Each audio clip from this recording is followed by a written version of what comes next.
Section 6 focuses entirely on case studies. So this is an opportunity to practice all the things that we've learned in the previous sections and to really put them to work. We sort of look at two types of case studies. We focus on some case studies that are real-world examples of companies that have had ethical dilemmas and that have suffered because of their ethical behavior in those dilemmas. And we also look at some fictional case studies that are business school case studies, mostly Harvard Business School case studies, and some responses to those case studies or perspectives on those fictional case studies that argue different positions on how people should have behaved in the context of those fictional environments. I'm not going to talk about each of those case studies in general. I mean, you should really read them. I do want to talk about a little bit of the consistency that we see in the real-world case studies where companies have failed. And so whether it be Salmon Brothers or Enron or Satchem Computing, it seems like there is a pattern that we observe when ethical failures manifest themselves and really take down entire companies with them.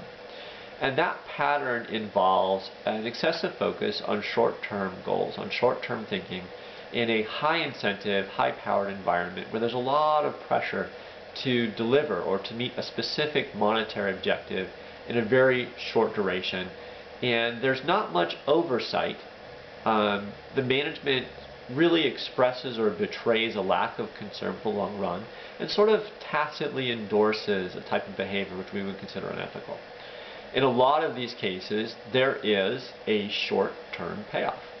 And so we can look at Enron, we can look at Satchem Computing, we can look at Salmon Brothers, we can look at the Goldman Sachs Abacus case, and we can see in every single situation there was a short-term reward. The companies benefited, the employees benefited, and the clients thought they benefited, but they obviously didn't.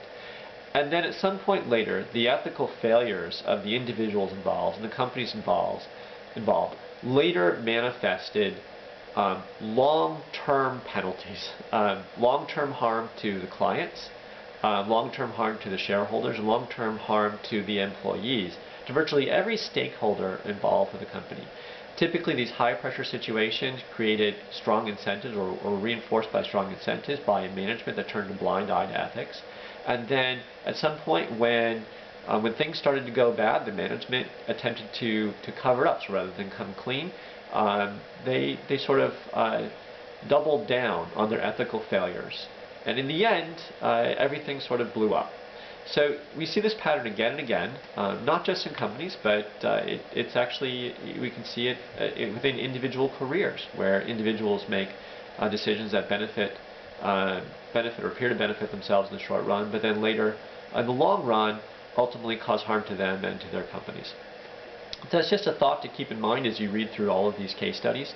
And an enduring theme, the short-term versus long-term, and the importance of ethics as a code to help focus us and guide us on long-term interests and on long-term success, which is really the major goal of the International Business and Economics Development Institute in general.